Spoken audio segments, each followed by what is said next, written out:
Hey, what's going on, my man? Another episode of Tuesday Night Tech. Welcome, Zach. Welcome back. It's the last one of 2023. I can't believe it. Unbelievable, man. I mean, it's been a total grind the whole year. I think I've taken 2 business days off, and I'm looking forward to next week. I'm getting off on Wednesday. How about yourself? Yeah, man. You and I were talking about that before we jumped on here. I think I took maybe 2 off myself this year. Just been on it, foot on the gas. And yeah, why not? Yeah, I don't know if that's the healthiest thing in the world, but you know what? we're here. You got to do it. And well, we're still here. We're still here. Yeah, no, listen, man, this is it was an exciting year. It had its ups and downs, and changes, lots of changes, and but it's been real. We've really stuck to the basics and the fundamentals, and really improved upon some of those kinds of things. And I think we've helped some people along the way here at Tuesday Night Tech too. So this fall season has been pretty decent. We've had quite a number of shows, and you guys can catch a lot of that either on our page at SDR Insider or off our YouTube channel, right, which is now live and has quite a number of episodes there. And tonight we got you got these guys, right? Who are these guys? Yeah, learn to win. So micro learning platform, which I'm excited to dive into. Learn a little bit about, no pun intended, right? But micro learning, yes. Yeah. So I don't know if it's on the job training or just picking up skills to help you be more successful in whatever you're doing. But we're joined tonight by Chris Sturbank of Learn to Win, Chief Revenue Officer over there. So we'll go ahead and bring Chris in and learn a little bit about Learn to Win. Nice. Hey Chris, what's going on, man? How are you? Hey, good to see you. Thanks for having me on. Awesome, man. We were very excited to bring you on. I think you were going to come with Sasha, but unfortunately he is not available to join us tonight, but that's okay. We love talking sales. CRO's responsibility, of course, is the sales and the pipeline. So it'd be quite interesting to learn a little bit about how you're growing sales in this really tough, what people say is a tough market. Maybe not so much a tough of people exploring options, but how many people out there actually pulling the trigger and actually striking deals. We've heard a lot about deal flow being stalled. In fact, Zach and I were just talking about one of his deals actually stalled, and maybe some things about how you can kind of push that through or not push that through. That was another big thing we discussed. That a lot of mistakes that are made this time of year is that people, push on their customers, and they don't realize that their customers said yes, but there's a real reason why they don't sign the contract, or their people aren't signing the contract. And it could be just as simple as the person who needs to sign the contract is on vacation. And, if you don't really ask the right questions and be empathetic about it, you may not get the answers that you're able to use in a conversation with your senior leadership when they're asking you about why that deal is being stalled. And so the best is to be armed with that kind of information. But micro-learning is interesting because I always talk about how, we've just talked about this a few times, is the reason why I do live cold call coaching is that when I used to sit in a classroom and try to learn sales stuff for 6 hours, and then I was expected 4 days later to regurgitate it perfectly on the phone, after I sat bored off my butt for 6 hours, it doesn't work because I learned too much in one sitting and I really didn't absorb it properly. It didn't get imprinted on my brain. So when I coach, I always say, and I learned this from a very smart woman many years ago. It's just small tweaks you got to make. So I don't think that's exactly what you mean by micro learning, but that's how I feel about learning anything. Is that people can learn and continue to learn as they get older and older, but you can't give them too much at once because nobody really ever absorbs it. I don't think that has any age requirement, but that you just have to take in little pieces and then fine tune that stuff, get better at those kinds of things, and then move on. So love to hear more about how you started your career and how you got into Learn to Win and what that's all about. All right. So again, thanks for having me on. 35 years now in tech startups, so kind of crazy. Learn to Win is my 9th one where I've come in as the head of sales. Typically working with seed round, A round companies, so sub 5 million in revenue, and growing them up to a point where they get to some sort of an exit. I seem to be on a cycle of about a 3-year grow, get acquired motion right now. 3 of those in a row. So this one's got legs. Hopefully it's going to go a lot longer and go a lot bigger. I got invited to join these guys as an informal advisor back in 2020. And they, at that point, had not really done much in commercial. They were mostly selling into the athletic space. The platform itself was developed as a tool for football coaches to train athletes. Okay. And one of the things that came out of that environment is that the authoring environment is designed to be so simple that even a football coach can do it. We like to pick on them. And it's not that football coaches are not smart guys, but they're not typically real technically savvy. What they are is they're football subject matter experts, right? And so what we tried to build was a platform that let people that were experts on the content and not expert instructional designers to be able to build really good, scalable, enjoyable, engaging content for their learners, right? So started in football. At this point, we've got about 100 teams, NFL, NCAA, and high school. NFL uses it for some other things internally, corporate. PGA Tour uses it to train all the volunteers at all the tournaments around the country. We also have lots of different orgs like USA Hockey using the platform. So sports is cool because we learned a lot about it.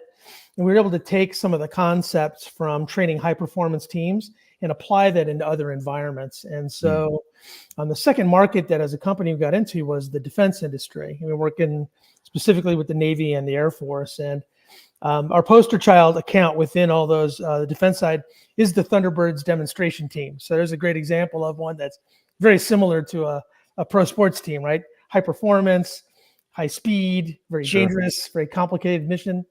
But we also do a lot planes, of right? stuff. Like those jet planes that do tricks and stuff. Yeah, Blue Angels is the Navy guys. Thunderbirds is the Air Force guys. Yeah. Oh, okay. Yeah, I thought that's what you meant. Yep, that's that's every branch has their own demonstration team. So we also get used for a lot of non-glamorous stuff like corrosion inspection and things like that. But it's really interesting use case. That's what I was thinking. I was thinking service type businesses that have to, or even technically oriented service businesses, HVAC or whatever, that require very specific coach training and even on the job training for that matter. Yeah, there's so if you look at our commercial business, it kind of splits in about 50-50. About half of our commercial business is sales training, sales enablement. We'll drill into that, I'm sure, in detail. The other half is what we describe as frontline worker, and it's all those kind of gritty blue collar jobs that have technical aspects to them, right? So we're using Air Force Fleet Management, and it's 20,000 airmen who are responsible for every piece of gear on the ground. So it's every truck, every fuel truck, everything else, right? And they train on our platform all the time to maintain that stuff and repair it. We're doing things similar to that in the auto industry, mostly around EVs. So the electric vehicles are kind of new. There's not a lot of expertise. There's not a lot of training available for people. And it's the hot new thing. And so there's a lot of heat around how do we ramp people up rapidly so they can maintain and repair electric cars, electric trucks, and whatnot. And we're working with a number of different automotive makers, but it's under NDA, so I can't share that. But there's a lot of very large, like tens and hundreds of thousands of pieces of gear being bought in fleets by other orgs that are going to have the same problem where they got to maintain it later. How do they do it now? Like, what are they learning on now? Typically, they get the manual, that comes with the stuff, but as it's just similar to something we were just talking about. If I gave you a 100-page manual and said go fix your car, How do you think you do with it, right? So Mhm. we take that content, we break it into micro learning, little lessons of 1 to 3 minutes. It's a mix of video and images. Take your finger, circle the part that's broken, read this thing, answer a question. And by breaking it into little bite-sized chunks, people master one concept at a time. And then by mixing up what they're doing, two things happen.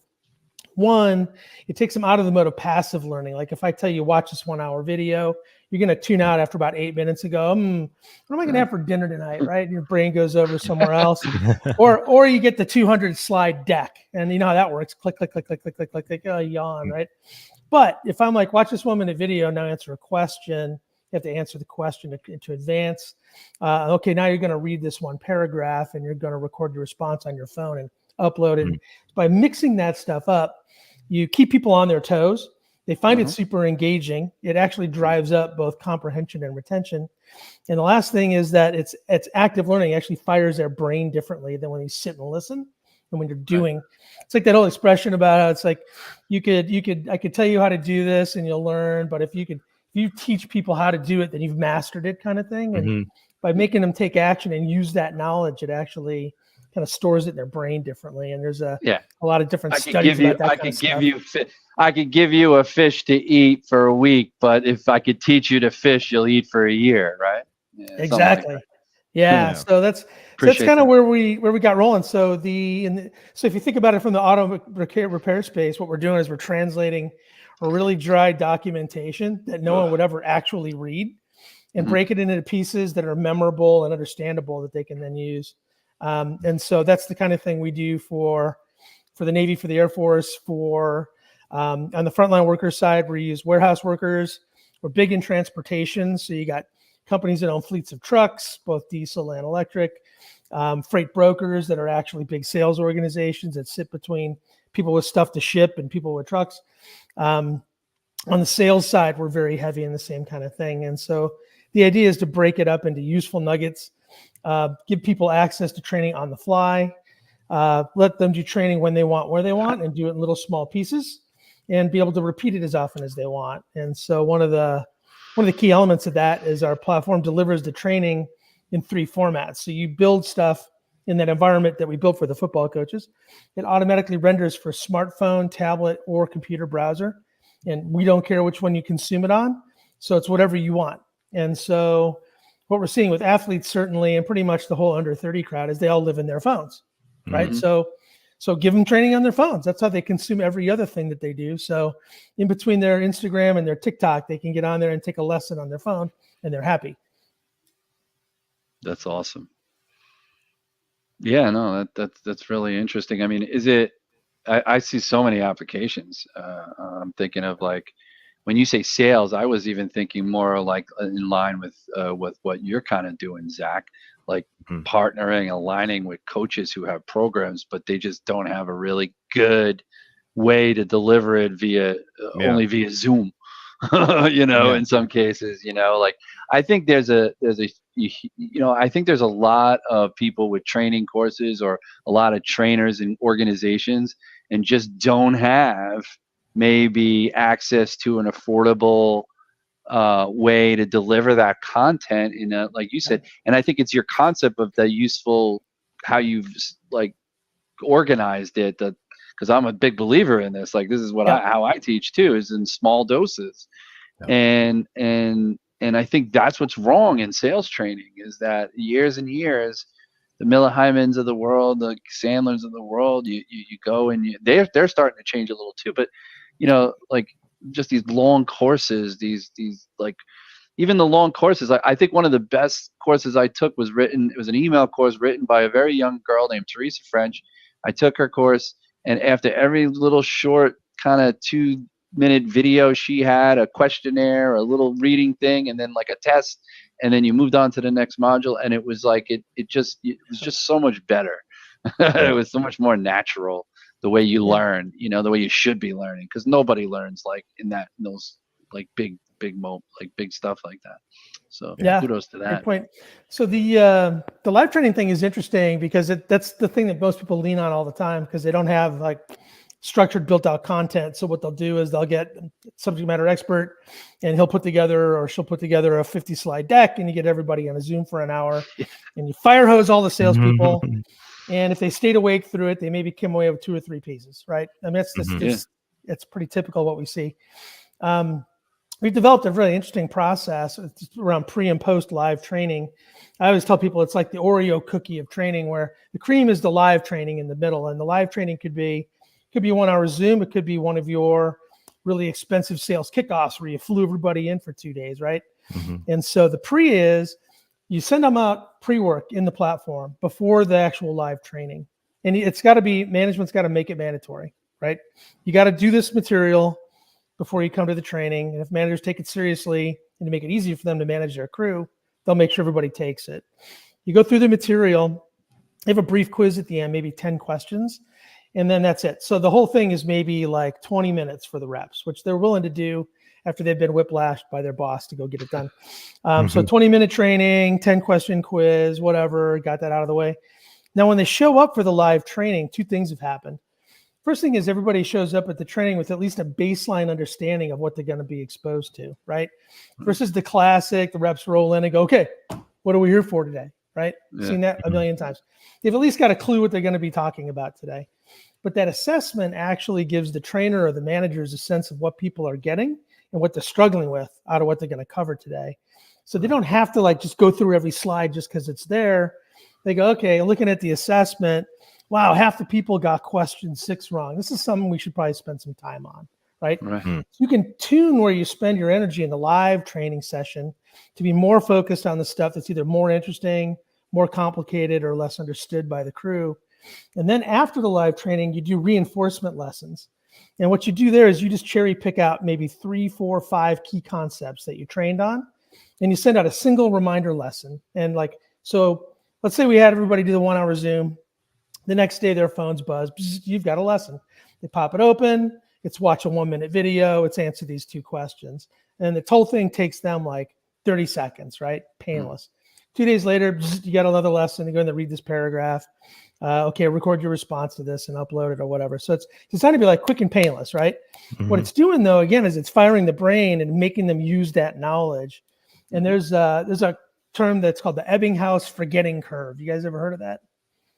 Well, I've heard of Ebbinghaus. Like 80% of or you lose 80% of what you learn. What is it? That's it. Yeah. If I teach you some stuff today and you don't use that information within a week, you'll lose 70%. Absolutely. Okay. And if you don't use it within a month, you lose like 95%. But absolutely, if you can jump in and touch people even lightly, like I said, 1 minute, 2 minutes, 3, 4, 5 times on the key concepts, and just keep it light, it fires the brain and it like resets that curve, and the long-term retention goes crazy relative to no reinforcement, right? So it's the old way. People show up unprepared, they get an hour of somebody talking to them, and then they leave and they never hear from them again. Maybe a few things stick. Here you warm them up to it. The trainer has a better idea where to focus their attention, so it's interesting dialogue for the reps, because as you know, time is money.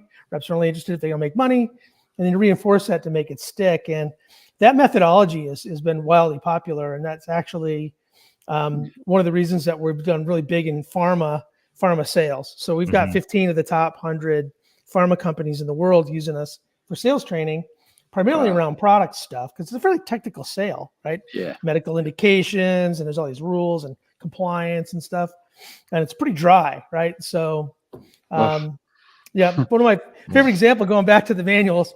So we did a drug launch for I'm going to call it a Fortune 6 company. You can do your own math if you go look. They were doing a drug launch. I live in Jersey. They're all over here. They're all in Jersey. They're all right there. Yeah, I've got a lot of headquarters right by you. So they came out with this new drug, which shall not be named, and they had a 300-page PDF document, which was what the reps were supposed to study to understand it, right? And so we took that from them and built it out into 192 lessons and quizzes, and fed this to the 450 salespeople. And they compared the results to their most recent drug launch, and it was like dramatic, right? Like all the reps were like, this was a better way to learn. I actually understood stuff, was able to start selling it faster. All the things you didn't waste my time for 30 hours in a room. They were never going to read the doc either. You know that for a fact. No, well, kudos, man, Chris. I'm excited. I want to come work for you because I believe in this concept of how people are learning. I Mhm. got we've got a friend that would also be really, hopefully she does listen to the show on the replay. Typically, our friend Candace is a huge Mhm. learning and development person and knows a lot of people like that. And I connect you with her too because she's got a lot of connections in learning and development and more than just what even the industries you're in. So you mentioned three before the call that you guys Mhm. are primarily focused on, which are the Navy or Fed, Yeah, broadly. sports So teams. yeah, kind of athletics is one silo. So it's teams and sports organizations like PGA Tour, Mhm. NFL, NHL. On the defense side, we're big in the Navy and the Air Force, and we're just starting to crack the Army and the Marines. And then commercially, it's actually more interesting. Commercially, we've got kind of two worlds again. There's the sales training, sales enablement, and the frontline worker stuff. Sales Okay. training, sales enablement, our single biggest vertical concentration is pharma, life sciences, med devices, and that kind of stuff. We've also got B2B tech sales. We've also got all kinds of hard goods sales. So, lumber, paint, and again, and the freight brokers, for example, they're selling Mhm. basically trucking capacity, right? And Wow. so, within sales, um, When I joined Sherwin Williams, I sat in, first of all, probably in one of the filthiest stores in the entire nation in New York City in Manhattan, which was over, I don't know if you know Manhattan too well, but over on 12th Avenue near the Intrepid. It's like the last block before the West Side Highway. And it's like a industrial block. And like, yeah, it was the dirtiest place. And in this room I sat, there was desk with dust this thick on it. But we read like we had these giant binders with these tabs, and we had to read about latex paint, about oil paint, about alkyds, right. about this. And it Mhm. was just, and then you had to sit on this computer screen, green screen type thing, and take these tests. And guess what? If you didn't pass the test, you couldn't move on to the next module. And then what was really incredible about Sherwin Williams is that anytime they ever rolled out a new product way after training, right? If they roll out a new product, everybody has to do the training on the product and pass the test before the store can actually start getting it and selling it. Like they wouldn't even be able to get it from the DSC, distribution center, Yeah, because we hadn't passed the test. But it would take for like this, you'd have to read this no, it whole totally makes thing. And sense. it was just like, oh, Yeah. so call Sherwin Williams. I got so many companies I used to work for that could definitely use some help in this area. Yeah, yeah. Another, and so along the same lines, also still in the sales world, distribution in every industry has the same problem. These reps, they're frequently fairly junior. They got a giant line card with a million vendors stuff on it. They're supposed to be expert at all of those products. Like, good luck. Mhm. Did Um, that. and so what they're doing within distribution is you go through your boot camp and then you're in the field. But this gives you an easy way to get refreshers, and they just push out stuff like 10-minute thing once a week to these reps, like highlight a product or a product family or that kind of thing, just to get to touch them, bring everybody up. Next Mhm. week it's something different, and they kind of gradually master that big line card, right? Because it's always changing as well, right? So Yeah. Yes, Absolutely. yes. This furniture business I was in that's what I did. I had multiple lines. mm-hmm. And each of those companies would be responsible for training me in some way, shape, or form. Some did and some didn't. Yep. Some Yeah. just gave me pictures and cards and like with their fabrics and here's pictures of it and here's your catalog and go out and sell it.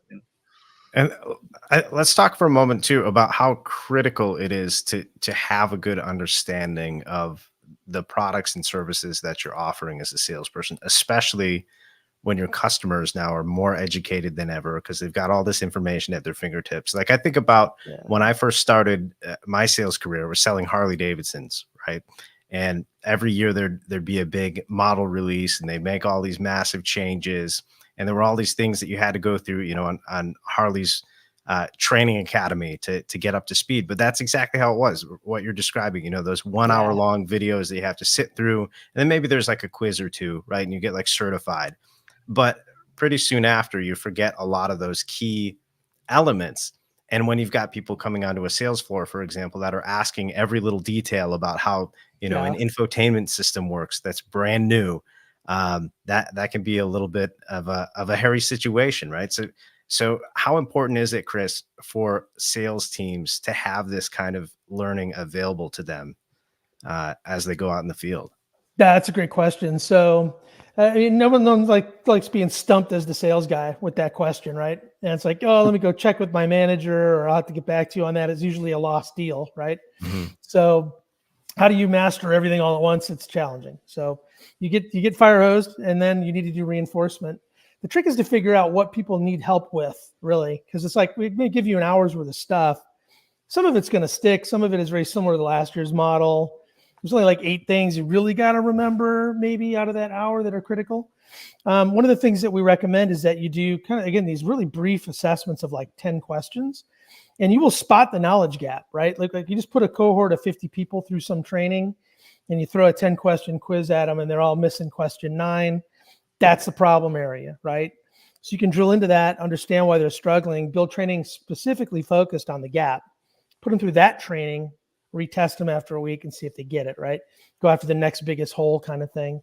And so we see that methodology used across, every industry within sales training, sales enablement. It's a real good way to basically address the biggest pain point of the moment.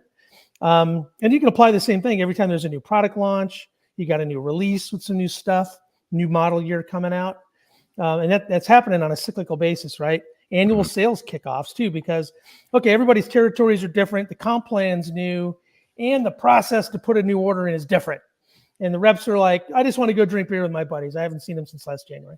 How do you make that stuff stick? Again, you feed it to them in bite-sized nuggets, and then you make it available to them later in a painless way.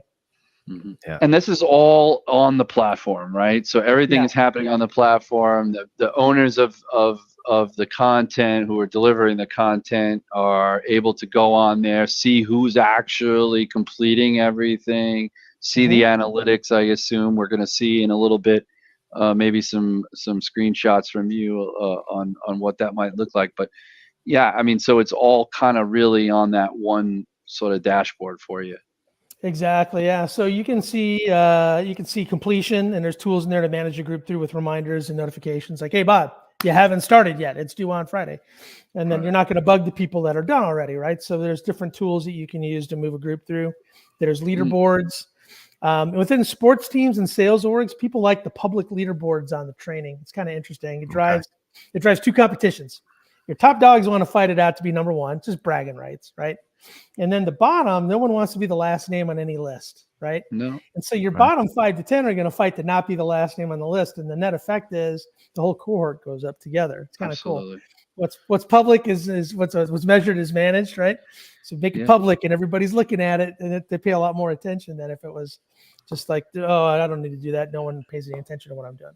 Do you think the analytics stuff is really key because again, you can identify what people do and don't know. You can see how much time they're spending on the material. And then we've one more feature that's actually really, really cool, especially in the sales training and soft skills environment. It's called the confidence check. And you can add this as an option on any question that you ask. So I'll ask you guys like, okay, so, what color widget are you supposed to sell to Kentucky Fried Chicken? Oh, okay, blue. You answered blue. Now that you answered blue, okay, now how confident are you that your answer is correct? And there's a little slider on there from 1 to 100. Wild ass guess to absolute certainty or somewhere in the middle, right? And what's really interesting is you can take a group of reps and ask them any question you want with that confidence check. And the scatter plot almost always comes back with them clustered in the confidently wrong area.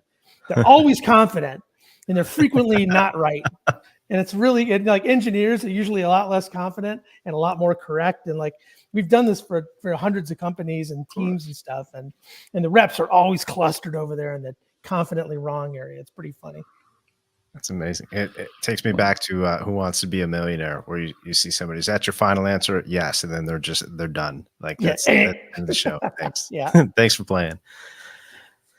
I mean, well, when you ask somebody, when you question their answer, nobody likes that, right? So even the more confident ones or the most confident one will question it. Well, it'll cross his mind and you'll see us twitch in their face or something. Exactly. Yeah. How certain am I? Exactly. Yeah. You'll see people. But even if you are 100%, like there's been times where I've confronted this scenario and been asked. My brother, typically, my brothers, that's just I don't know if you have older brothers, Chris, but I have two older brothers who, up until I almost beat the hell out of them in the middle of a restaurant one time. They used to pick on me until I was about 45 years old. So, and that's when it happened about 5 years ago. I had that fight with them, but no, they would just they would do that to me. And as confident as I was, and Zach will tell you, I'm pretty confident in my sales abilities. When somebody questions that, you're going to hedge for a second in a lot of cases. Even Jordan Belfort. Exactly. What's interesting is, we all know, kind of intuitively, that confident salespeople sell more stuff, right? But confidently right people sell the most stuff. I look at it like, it's funny because I being in this sales role, or my whole life or whatever, and now even being more top of funnel than anything, it's always been like, I've had people who ask me like, well, how do you stay confident? And I think, it's about being conditioned. I think we talk about that, right, Zach? It's about being conditioned, just doing it all the time. And what you're talking about in terms of bite-sized reassignments or assignments afterwards, like those little reinforcement things. That's what ultimately is going to be, a company's ROI on the training and ROI on your platform. Is this the fact of the matter is that's how people learn better, and in a professional environment, that is, of course. We took that straight out of sports. That's how they install football plays. It's repetition, right? So watch the video. Let's do a walkthrough. Next day they'll do a quiz. They want to make sure the players all got that play. So when the ball snapped, they know what to do, right? And it's repetition. You're giving them a chance to get lots of reps in their phone instead of on the field. And so this is the same kind of thing for a sales rep. Just their field is a different field. Yeah, absolutely. I've seen that play out in real time, though, just like with my son, who's 4, right? He's picking things up really quickly, especially with math right now, right? Because we're always practicing, counting. He's even doing times tables now, because every time I see him, it's like, hey, quick quiz, like can you do, what's 110, what's 210s, what's 310, he's firing off these answers, and he gets excited by it because they're small wins, that over time make a big impact. So Kirk Cousins, though, Mark. Yeah, no, I was going to say, he said, you guys don't realize how smart a quarterback needs to be. Like, I watched that show Quarterback on Netflix, and when the one of the episodes was focused on them learning the plays and what they have to learn in a week, less than a week, in 2 days, basically, because they start practice on Tuesday. Right. And so the game's over on Sunday, and they go home and they have dinner and they go to sleep. And then Monday morning, they pretty much wake up and they start learning new plays, because the team that they're playing the following week changed their plays last week. And so now they're watching film from yesterday, and they're trying to relearn new plays and make names of new plays and know what they're going to be calling on the field, and then like the quarterback, he's got to learn, not only does he got to learn the plays and everything attached to the play, but he also has the read, right? And so as soon as the play kicks off, he might be reading the defense and calling something else, and everybody's got to know what the hell they're talking about. And he was funny, Kirk, because he was like, one time he was, because he's the most hit quarterback in the NFL. And he was saying at one point, he was like, he's mic'd up, right? So you hear inside the huddle, and he was like, 53 left, cycle X, Cinderella, I don't know, whatever the rest of it is. He literally said that. He's like, I don't know what the rest of it is. It was like the last part, but everybody knew what it was. What I mean? And so but it's crazy how much they take in, and no micro learning for these guys. They learn all these new plays in 24 hours. Their wives help them. They literally are sitting there studying these things. Unbelievable. New flashcards for plays. Oh my God. It's so funny. So I can only imagine. Within football, special teams love us the most because the coaches don't get that much access to the players, right? These are all like your second string running backs and linebackers and D backs, right? That are running like kickoff coverage and stuff like that. They don't get that much time with those guys. And so this is a perfect way to install plays, is they do it through the app. Then they do walkthrough and they do reinforcement in the app, right? Because they literally get like 15 minutes a week with the guys in their squad on special teams. It's crazy. And they're all learning on their phone for sure, or their iPad or something like that. Yeah, 100%. Downtime in that show, I've seen them in the locker room, and they all have like, you know, they're all on the phone, or they're sitting in the ice bath with the phone in their hand. You know what I mean? So, no, absolutely awesome. Yeah, one of my favorite examples of that actually is from the hockey world. So Pittsburgh Penguins, a customer, as well as their IHL affiliate, which is in Wilkes-Barre, and their elites, which is the U17s all the way down to the kids, are all on the platform. Oh, wow. And during COVID, they were bringing kids up from Wilkes-Barre when somebody on the big club got hurt or whatever, right?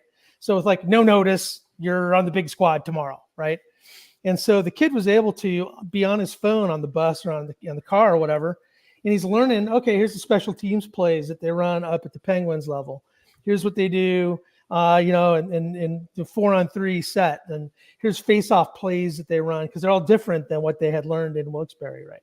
And so that was what they would give goalie scouting and all that kind of stuff. And so all the way to, the next city, kid's on his phone, sponging up all that stuff that was that delta of information that he needed to be able to play the next day for the big club. I always love that. Wow. Yeah. So Chris, I would love to see, like, because obviously a customer would come on to the platform, and there's got to be, obviously, you guys are facilitating this whole process. So there's obviously a framework for it, but you were talking about how they they obviously have their own content. So I'd love to see how, if I can, how easy that looks, because you're saying it could be used by somebody who's non-technical. Yeah. So I'm bring that up. Very good. So I'm going to make sure the deck advances here. So if I advance the deck, it's going to advance for you guys, or do you have to move it forward? Yeah. It will. All right. So I'm going to actually skip ahead here to that one. All right. See if that pops up. Is there a lag, or is it coming up? All right. Maybe not. No. Something just moved. Yeah, I went to slide 2. I'm on slide 7. I don't know if you have to push that forward. Right. Yeah, I'll move it on our end. Yeah, there you go, bitching. Okay, here we go.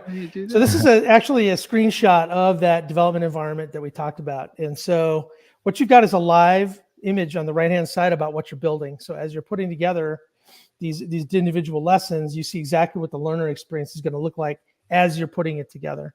Everything's template driven, so you don't have to create anything from scratch. You think, okay, what am I going to teach right here?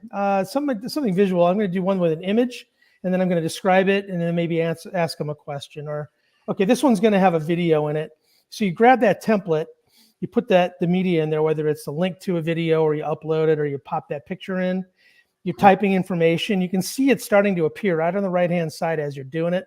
This particular example is a question, and you can see the 4 answers, and you can see which answers are correct.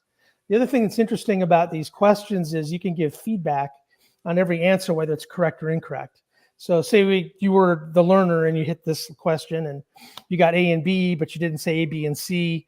They'll come back and say, hey, you were close, but you missed C. And this is why C is relevant. So you can actually give them really pointed feedback based on their answer on every one of the questions that way, customized for correct and incorrect. And it always shows the other thing about it is, again, it's multimedia. We talked about it. So any kind of video can be public or private. So you could literally grab YouTube videos, or you could have a library of stuff that you're producing yourselves. Could be pieces of blogs like this where you want to quiz somebody on how to do an amazing podcast video for SDRs. They can watch your segment about how you guys do it, and they cut it into pieces and pop pieces of it into here, a little written description, that kind of thing. Wow. And the whole idea is that you can crank out really good looking material very, very rapidly. Like to put together a slide is literally, typically what you'll do is you'll put together just kind of a bullet point outline. This is what I'm going to train. This is the flow of what I want to teach. And a great example internally for sales orgs, like I wrote our Salesforce training for my sales team. And it's like, you can go on the Trailblazer thing and just like see how to do Salesforce, but every company uses it differently, right? Everybody takes the app and they customize the fields and all this stuff. So here's how you use Salesforce as a sales rep at Learn to Win. Here's the account record. Here's what you need to know. Here's the stuff that's important. And then the thing branches. If you're in SDR or you're in AE, you got 2 different modules to take because they have different responsibilities about how to use that opportunity record, right? Best practices with contacts. How do you capture activities? And I built all that stuff for these guys, and it took maybe, I don't know, over a week. It probably took me about 6 or 7 hours to put together 4 modules for those guys. And now every time I hire a new rep, that's the first thing we put them through. They go through it. They get reinforcement lessons automatically because it's all queued up as part of that program and that kind of thing. So it's like, and I'm reasonably technical for a sales guy, but I'm no instructional designer, right? So, but it was that easy to do with a 20-minute tutorial. Anybody can be dangerous and really build out pretty compelling content. One thing I will mention you could see like I'm sorry, you could see like I'm seeing it obviously in the mobile format, but it gives you all the views. It'll give you it'll show you like what it'll look like on desktop also, I assume. Yeah, so like everybody has that nowadays. Yeah, the most challenging format is to make it fit on a small real estate. So if you can make it look good on a phone, it's definitely going to look great on a tablet or on the PC, right? So, so that's the one we give you. It's interesting is across our entire customer base, and we've got, I think, a little under 300,000 learners across the 3 areas now. 90% of the stuff's being consumed on phones. It's crazy. Wow. Yeah. How do you guys can tell that? Like, how could you? How do you guys can tell that? We can aggregate data and see how an account's using it. We do quarterly business reviews with every customer and come back to them with insights. Okay, this is all the activity that happened in the last quarter. Here's the stuff that jumped out at us as like this is an outlier or here's a problem. Some of the companies we work with, we train their L&D folks and they build everything themselves and we make them dangerous and off they go. Other ones outsource a lot of that work to us and they just feed us a stream of raw content, PowerPoints, PDFs, emails, videos. We build it all. And then we actually manage the cohorts through and then feed the insights back to management kind of thing. Oh, wow. Okay. So it's like it could either be done for you or you could be as involved as you like to be, I guess. Yeah, exactly. But the biggest thing is that, again, brief tutorial, you're dangerous. Like you guys could be building stuff in like 20 minutes with this. Again, think defensive line coach, right? Yeah. That's the lowest common denominator. We can make those guys dangerous. Anybody can do this. So anybody can do that. Let's go to the next slide here real quick. I'm wondering if I can use it for my training. You definitely can. So we kind of discovered this. It's rendered in all 3 formats. Or to launch a training. Yeah, but you kind of get a sense now of the 3 different ways it would play out. That's, you built it for phone. You see how it expand out for tablet and in the browser.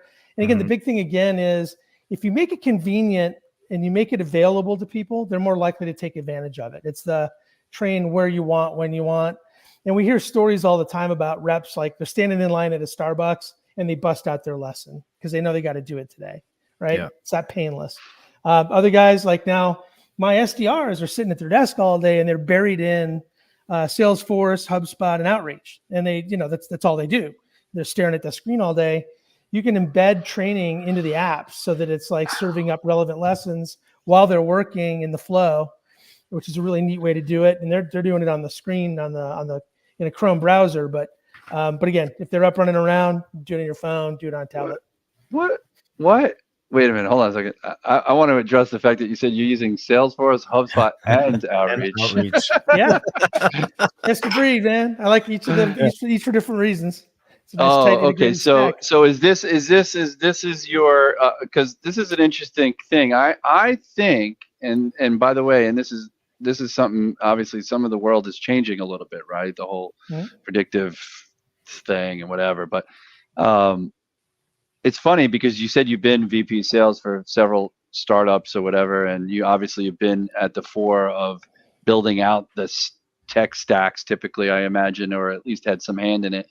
Do you find yourself kind of is that what we just talked about, those 3, is that a subject or a product of you just getting used to using certain things and understanding what you're going to get from them and then just saying, hey, this works for me and works for most companies, so why not continue to do that?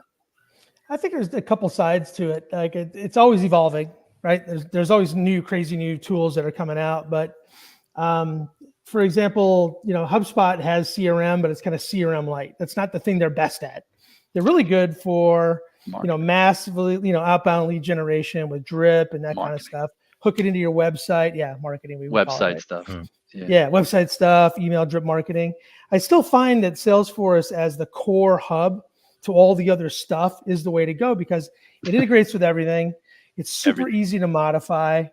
Super. And it's what's really, it's interesting. So actually, I just had a recent experience with Salesforce that was a first for me. So I've deployed it at 8 companies. I'm a big fan of the CRM. Sure. And I've also worked with Sugar and HubSpot and Soho and others. And I always come back to Salesforce. It's expensive, but you get what you pay for, right? Hey, I had Salesforce when I was by myself, Chris. As soon as I got let go from a company many moons ago, I went out on my own. I bought Salesforce. I mean, I didn't buy $150 a month Salesforce. I bought the $50 a month Salesforce, but I had to have that. And that's why I asked you that question, because I've been a creature of that same habit. And when I joined this new company, my new partner, he's like 20 years younger than me too. And the first thing we sat down, he said, okay, well, we need a single source of truth. And I think at the same time, we both just said Salesforce. Mm-hmm. Yeah, bam, exactly. You're exactly right. And the cool thing is you can go in there and strip everything out you don't need, right? So what's the number one thing reps hate about CRMs is that there's too many fields to fill out, right? So you could go in there and just gut it down to exactly what they really need to be working with and gradually introduce custom fields here and there where it makes sense and not just willy-nilly. And they'll actually use it because it's simple and it's intuitive, right? But going on a rant. But yeah, single source of truth, Salesforce, big fan. Here's the experience I had recently that was different for the first time is, so we've been building all this training for sales teams and it's being delivered to their phones and whatnot. And we came up with a concept of training in the flow of work where it's the managers know what the top questions are that the reps have, right? It's going to be typically related to 4 key areas. One is your product stuff. Got to know your product stuff, right? Number 2 is competition. Number 3, sales process. Okay, how do I process a sales order? How do I log an activity? All that stuff that I need to do the right way in Salesforce. How do I put out a price quote, right? There's all those things. And again, you can, during onboarding, which is a whole nother topic, you go through onboarding, you fire hose them to death. Some of it sticks. And then the first time they need to do it, they go, tap somebody on the shoulder and go, how do we do the thing again, right? Yeah.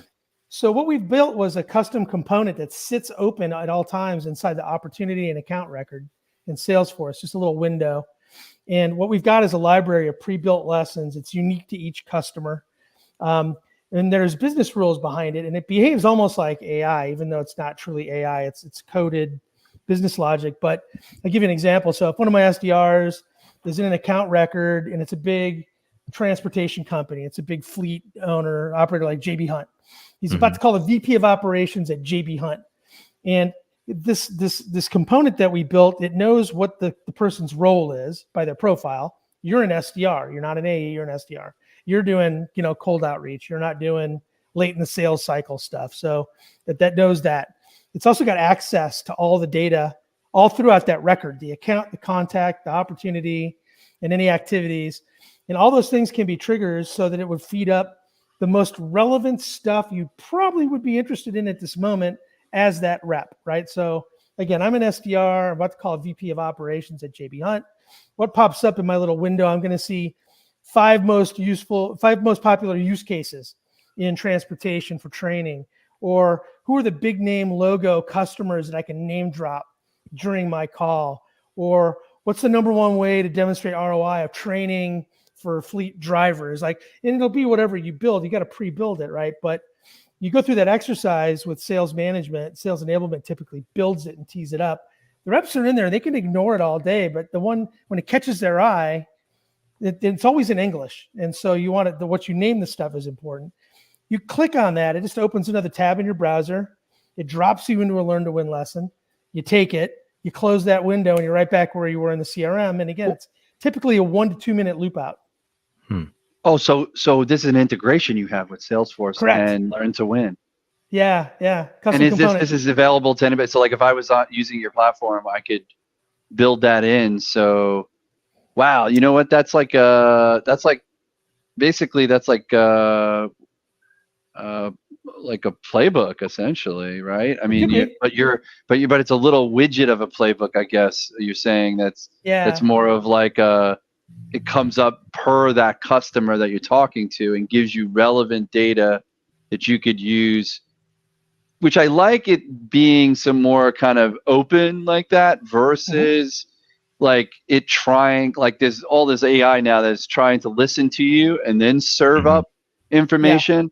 And what I don't like about that is that there's no way that anything is going to comprehend what somebody's saying and know what I should or shouldn't say back but me, right at that very moment. I think if I had to wait and I was delayed by some data trying to be pulled up, I'd be caught, and so Yeah. I like what you're talking about is that you open it up and you bring and you have all these relevant things that you or the team has already built in that makes sense. Yeah, that's pretty cool. That's a pretty cool integration. I like Yeah. So that. we're using it in production at our company. We've got it in beta at a handful, and we're going through the whole App Exchange listing process, which is another new first experience for me. Not as fun as selling stuff, but yeah, super cool. The reps love it, right? It serves up stuff that's useful without any effort on their part. They don't have to go look for it. This has been amazing, Chris. I'm really into what you guys are doing. I mean, not that I didn't think I wouldn't be. I just didn't know how detailed this was. Like I had no idea. And this is incredible. It's so up my alley. Like I'm so enthralled with it, man. I'm so glad you came on. I hope everybody's listening. Been listening. I can't Anybody who help needs training. I can't help but wonder, Chris, as we're going through this, like I think back to studying in college. Oh, Is there an application here for higher learning, or I guess even high school, grade school? You could probably deploy something like this. You definitely could. We've got a couple public-private industry partnerships with universities they're building their stuff out today, where there'll be a whole class with a certificate at the end. But we haven't really had a focus on higher secondary education, but it totally would. The same principles would totally apply there. Right? I can only imagine, though. You guys obviously, you've been having successes in certain areas, and you want to continue to build upon those things and get good at it, and get more and more feedback and grow. And the platform's going to probably obviously evolve, just like most other softwares. But where, if I may ask, like you had mentioned about going from 0 to whatever in ARR, where are you guys today? And is there I know not so much for you, maybe to exit or stay longer, but what is the plan for the company? Like, is it partnerships? Is it just continue this, organic growth, verticalization? Talk to me about the future. All the above. It's like a tackle and circle, I guess. So we're going to finish this year a little under 6 million ARR. We are in the middle of a raise. We're going to raise around in the first half of next year. The plan is to get into double digits next year. And the plan is not finalized yet because it's still, the 19th of December. I've had 12 days. Right. It's probably going to be somewhere in that 10 to 15 million range. And again, it's going to come out of defense, commercial, and athletic. We are going to continue to grow organically. We're not looking to acquire any other businesses. We are doing a lot of technology partnerships. We integrate with other products to bring features and functionality into our suite, as well as to kind of like bolt our stuff on to large existing platforms. So we sell to a lot of Fortune 1000 companies, and they've all got giant enterprise HR platforms, and most of them have big old clunky LMSs. And so the reason they like us is we've got this kind of dynamic, nimble style of training, but that they can't do, right? But they got to retain like all their training records in one place. And so we can bolt on through integration to those big legacy platforms and those kinds of things. So, so there's lots of different kinds of partnerships. So Salesforce is an example. We did an integration recently with Workday, with the Workday Learn platform. So their HR and LMS folks can all access our stuff. And so it's kind of, some of it's opportunistic. It's kind of deal driven by, we do a deal with a big customer and they're like, okay, we need you to integrate with UKG because that's what we use. So we do, Yep. No, I get it. I'm working with a company right now who's integrating has an ecosystem, right? But then I talked to another company, and a potential prospect the other day, who said, we're on this POS, so unless you integrate with this POS, we can't even talk. And so I was like, oh, what's the little shot? I mean, they're looking at integrations all the time, but there's millions. So I call up my boss or our owners there, and they were like, once they heard the name of who I was talking to and found out that company's actually digging into their space, they're like, yeah, we'll look at an integration there, no problem. It was like, at first they didn't think of it, but now this company is taking business, and so we might as well integrate and make sure we don't lose market share. Yeah, so totally appreciate that. Yeah, defensive play. So the other aspect of partnership is something that you touched on very early on our call today. Is we have subject matter experts in all walks of life and industry and athletics and performance and things that have built their content onto our platform, typically to augment live speaking, live training things, right? A lot of them are doing that pre and post thing that we talked about as well. If they're paying them big bucks to come on site for half a day, they'll send the pre-material out. They'll send them reinforcement lessons later. The thing that the SMEs like about this is, as a consultant, you get paid big ticket when you're on stage, but you spend half your time chasing the next deal versus actually delivering on it, getting paid. So here's a way to turn like those one hitters into a subscription model. So we've got a lot of partners that build like a 4-month sales training program that starts with a live session. There's work every week. And then they come back in and check in month 2. And then there's more live, more stuff. We are the asynchronous arm of the things that they do. And I mentioned before how people love the platform for things like soft skills training and that kind of stuff. There's a thing called free response upload where so K of Nanian, one of the biggest home builders in the country, they got tons and tons of salespeople, right? They're $1 billion home developer in the United States. And they're in like 15 markets. They push out a Tuesday sales challenge to their entire audience. And it's like, so last year would be a great one. Okay, the Feds just raised the interest rates again. All the buyers are freaking out. They can't afford the mortgage. Okay, take your phone and record your response and upload it. Go. And that's the kind of thing they'll get on a Tuesday. And the rep's got to take the phone and they'll record the response and they upload it. And the manager just gets like his 8 reps. So he only has to review 8. And he can give them feedback directly back through the app going, I like the way you empathized in the beginning, but then you really kind of stumbled and got stuck and you said 36 times. And but you can do that really, really effectively with your team as either a trainer or a first-line sales manager, right? Mm-hmm. So soft skills training, objective handling is a big one. The other one that's kind of interesting along those lines, and we touched on this a couple of different ways. It's not so much about the SMEs in the community, but it's with the concept of remediation, which is like you can talk to any people manager and ask them, what are the 5 most common mistakes that your people make? And they can just rattle them off, right? And if you ask me about my team today and my SDRs, it's like they lean too heavy on email. I want them to get them on the phone more often, be more creative, and try other ways to get into businesses, right? But anybody you ask, you can pre-build those 5 lessons and have them ready. And this is really useful for frontline worker stuff. The manager can literally see somebody make a mistake, pull up their phone and assign that lesson to that guy. So Bob, you stacked it 5 high instead of 3 high. And we know the bottom stuff's crushed. Take the stacking boxes lesson again at the end of your shift. Okay. So I can't let you get past, I can't just let that comment about your team not getting on the phone go past me. What, I don't know if you know who we are here, but we cold call. Yeah. So yeah, and so and have a lot of friends and partners who talk about cold calling culture, and while I believe I work for I'm building a company called Carrot, and we essentially are an omni-channel or multi-channel or holistic approach to outbound, meaning all channels. But of course, most people know me to be more of a phone person. So I'm curious what you think your team is actually struggling with. Is it straight up aversion, or are they just not good at it? I think my particular crew right now is fairly seasoned. But for a lot of these folks, it was their first sales job. Certainly their first tech sales job, for some of them first job out of college, right? And so they're coming out of a culture where they text the hell out of everything, and they can't write English in an email very well, and they really don't know how to talk on the phone. My own kids, they rarely ever answer the phone, that it goes straight to voicemail and I get a text back. Hey dad, what's up? So just picking on my children a little bit because they're 21, 23, they fit the demographic.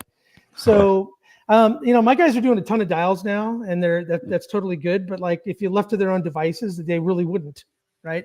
Yeah. They would lean heaviest on what's most comfortable and easiest to do in volume, even if they know on some gut level it's not most effective, right? So, well, listen, man, I think if I would spend more time on email if I had more success at it, and I don't think it's the content. I think it's the fact that,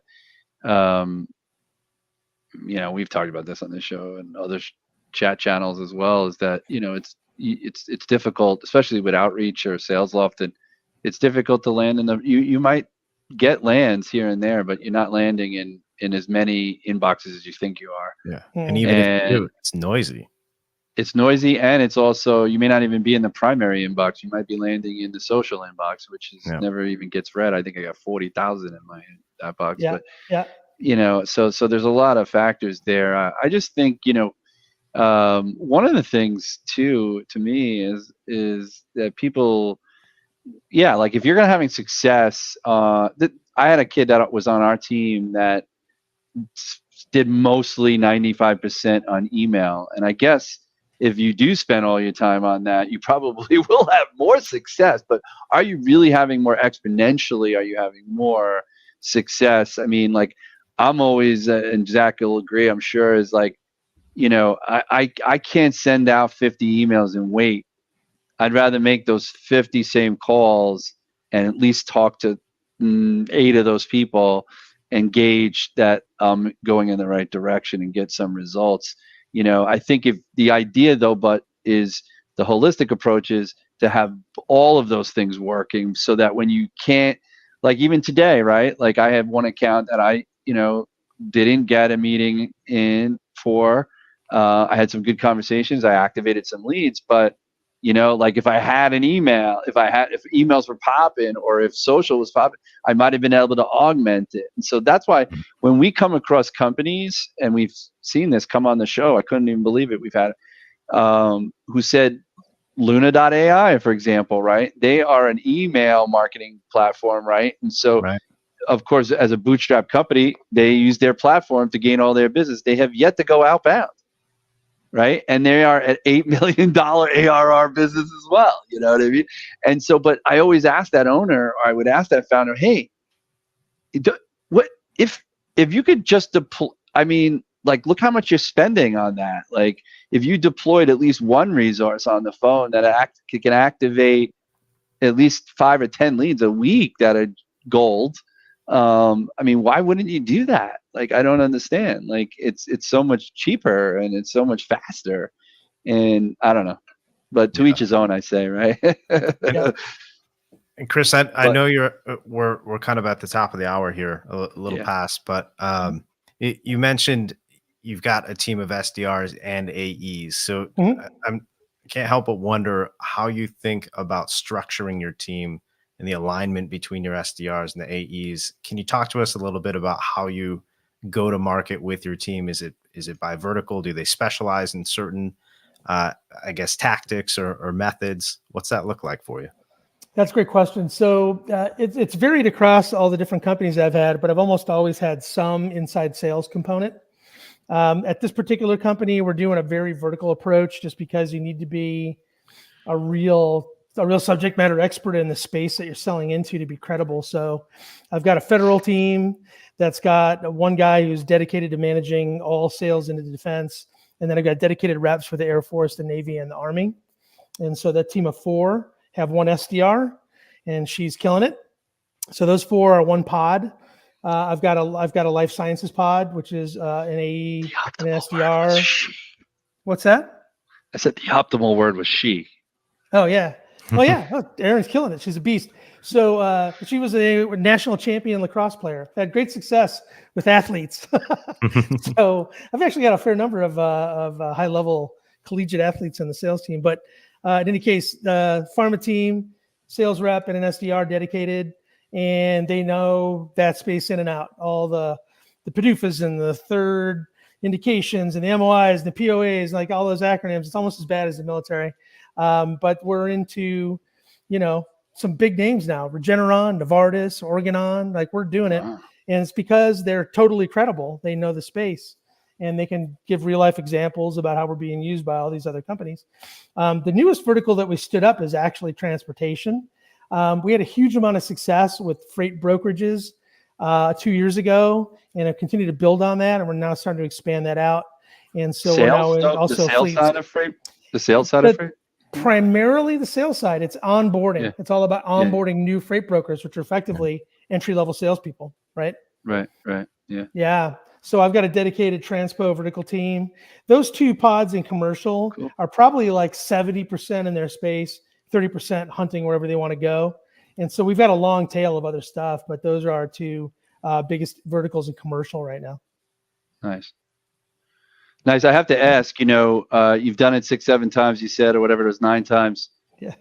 Each one of those times, have you gotten on the phone and dug in deep?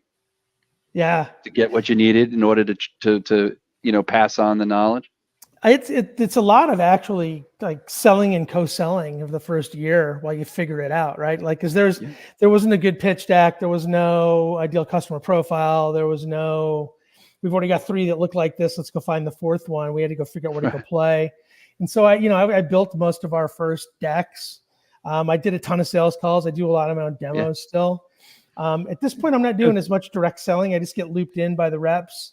But I am running our partner program on the side, and it's getting to critical mass, and I'll put a dedicated head and kind of carve that off probably in Q2. But yeah, it's. I was curious about your methodology. I mean, I think people have this sort of younger part of I say younger, maybe younger generation have this sort of image that people get hired as these VPs of sales, and they go in. And first of all, if you don't have a sales team and you get hired as a quote unquote VP of sales, you're not a VP of sales. You're a sales rep. You're a sales rep. So I was just curious how down to earth your thought process was there, because I think, and no matter where you go, you got to get in. You got to start talking to customers. You have to learn. You have to stumble. You have to figure it out. Like, there's nobody walks in. I want people to know that as successful as some VPs of sales have become and moved on, it's not easy, and it's like they do get in the weeds. You have to get in the weeds, otherwise you're not going to be able to transfer that knowledge to a team. And even if you're outsourcing it, you still should be getting in the weeds and understanding it as well. So yeah, I was just curious to hear that a little bit, because you've done it a few times. Yeah, it's really critical in the early stage companies, because there is no obvious path yet. And part of the job is to come in and figure out the go-to-market, right? So I kind of see it as kind of a maturation of the messaging. You'll test stuff verbally during meetings with people, and you see what resonates. They're nodding, or their eyes glaze over, and you're doing the pitch, you're tweaking, you're tuning. And then you kind of like, okay, I've got a new story that really seems to be clicking. Then you build out a rough, ugly PowerPoint, and then whip that on somebody and see if that makes it easier for them to get there. And then if that works, get marketing to make it pretty.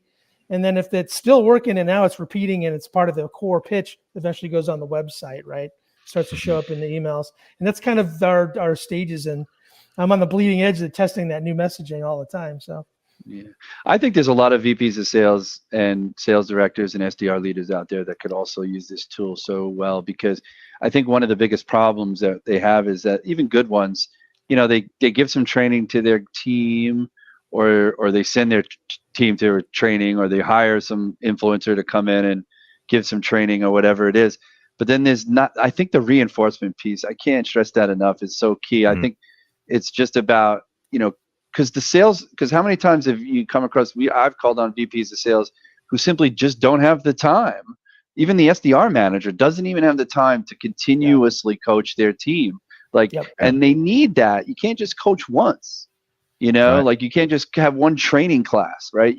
And they never have the time, no matter how good they say their team is. I call up VPs of sales and I say to them, how much time do you dedicate to each one of your reps for one-on-one coaching or training, cold call training? And you know what a lot of times is that they just don't have the skills themselves also to transfer, right? They got lucky or they got really good at what they did and they moved on, but they don't have the skills to transfer that knowledge in the heat of the moment, to the team. And that's always been my kind of thing, that like, all these people that got promoted, but they just really don't have the skills to be the leader. But they don't have to be, they could be a manager and they can lead, but they should know where to turn their team to get coaching and training. And if they had it all built out like you and Learn to Win, and they can have these reinforcement things, I love it. I just wanted to finish off with that. But we thank you very much, Chris, for sharing what you've been doing over there, man. It's been amazing. Any way that we could support you moving forward, introduce you to people, I love what you're doing. I'd come work for you, for Christ's sake. Awesome. Yeah. No, we love talking to sales leadership in every industry, because we all got the same problems. You're trying to recruit top talent. You're trying to develop people and retain top talent. Have a good year and a down economy and all that. It's like same problem. So we're living the same pain. So I just, if we can help each other, it's a beautiful thing. Yeah, awesome. man. Well, Chris, fascinating work you're doing. I'm excited to watch the trajectory of your company as you go into next year and beyond. It sounds like you're impacting a lot of lives positively, and hopefully even keeping more people in the sales profession as you help make them better, and the other lines of work too that you focus on. But thanks for stopping by the show, sharing this with us. Any parting words, Chris or Mark? No, sales is a great profession. It's one of my kids is just about to graduate college with a business degree, and he's like, "What am I going to do?" And I'm like, "Well, if you can, like, it's a hard job, but if you can make your number, you make a lot of money. You might want to check it out." Yeah, That's good stuff. Yeah, my nephew he's graduating Penn State, and he's graduating with a business management degree, particularly in like landscaping. He's got like interviews with some major landscapers down in Virginia, and he's gonna be doing that. But it's like the business side of it, like he's been spending the last 3 years over the summers actually cutting grass and doing all the labor stuff. But now he's going to be getting into like project management and stuff. And it's just like, but my brother is not the business guy at all. Like he was a broker on Wall Street, a trader. He traded government bonds, and now he's a property manager. And my brother and me, we're the sales guy, but he's not. And so we're looking at his son, like his son's all of a sudden into like sales and business. And even though he's landscaping, he's like the business side. And we're like, are you his kid or my kid? I don't understand. You never know where it's Like, gonna stick. You never know. yeah, so you never know. Like my father was a pharmacist, he didn't expect us to get into it, but none of us did, none of us wanted a mom and pop pharmacy, of course. But yeah, the kids, they find their way eventually. You got to be proud and let them go the way they want to go. But it's great to hear. Like I'm trying to build a legacy, and my son's only 8, so we got a lot of time. But God bless, man. Happy and healthy holiday to you and your family as well. So thank you again for coming on the show. Yeah, thanks for having me, guys. It's great to meet you. Good to meet you. Absolutely. Take care. Cool.